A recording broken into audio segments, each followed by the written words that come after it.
you're going to try to remember Dr. Foster, I mean, the first thing, of course, is his cowboy hat, his cowboy boots, and his bolo tie when he's dressed up.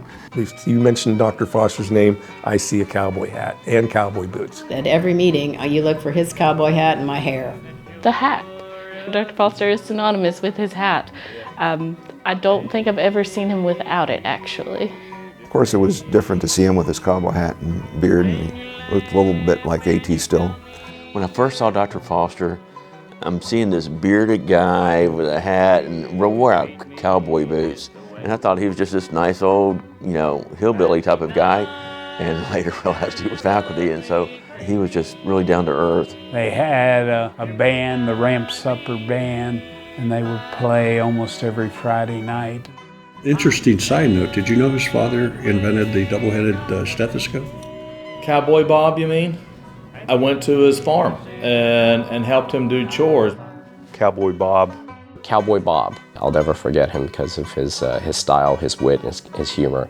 Wonderful individual, do anything in the world for you. He has a certain swagger, a quiet confidence, and he just moves with a little bit of grace, and that's something to aspire to. I don't think I've ever seen Bob mad. Anybody that has a need, he's just going to reach out and do, and that's what he does. He's always been such a willing and giving person for the institution and for the students and for the other faculty members. I just want to know how that man doesn't age. I want to know his secret. Is it the cowboy hats and boots? Because if so, I need to start wearing that and forget Botox. I wish I had as much energy as he seems to have, even though he is a year older than I am. But he was always one of the nicer ones. Like, we always just really liked him. There's just some professors that would come in that students just absolutely loved. First day in class, we're sitting there and he's showing some x-rays, fetal x-rays in utero. He pointed to an area on the x-ray and said, does anybody know what this is? And we took different guesses and nobody got it right. He said, it's a fetal fart. They were talking about diabetes, and he brought in a cup. It was a cup filled with urine, and he says, what you got to do is you put your finger in the cup and you taste it. And he put his other finger in his mouth, and he says, yep, that's sweet.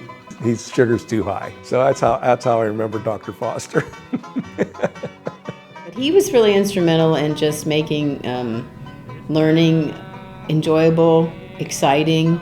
He made you realize you're going to see this, so when you do, this is what it means, and this is how you treat it, and so. Back in the 90s, he and Dr. Hunt, they ran the third and fourth year. And I mean, they ran the third and fourth year. It was just the two of them, and I think they had 2 administrative assistants. The fact that they kept the third and fourth year going, a lot of that falls on Dr. Foster. I was working as a paramedic, and there was a horrible accident. And when I realized that it was a fatality, it was part of my duty to call the medical examiner. Well, that medical examiner happened to be that day Dr. Robert Foster. He said, I've got to get some blood, and the only way to get blood at this point in time is I'm actually going to have to draw it out of his heart. And then he looked at me and he said, do you want me to teach you to do this? I said, yeah. He told me later on, he said, right then as I knew when I had you and you were going to medical school. So he is still my mentor, and I still go to him for advice. Dr. Foster, there'll never be another.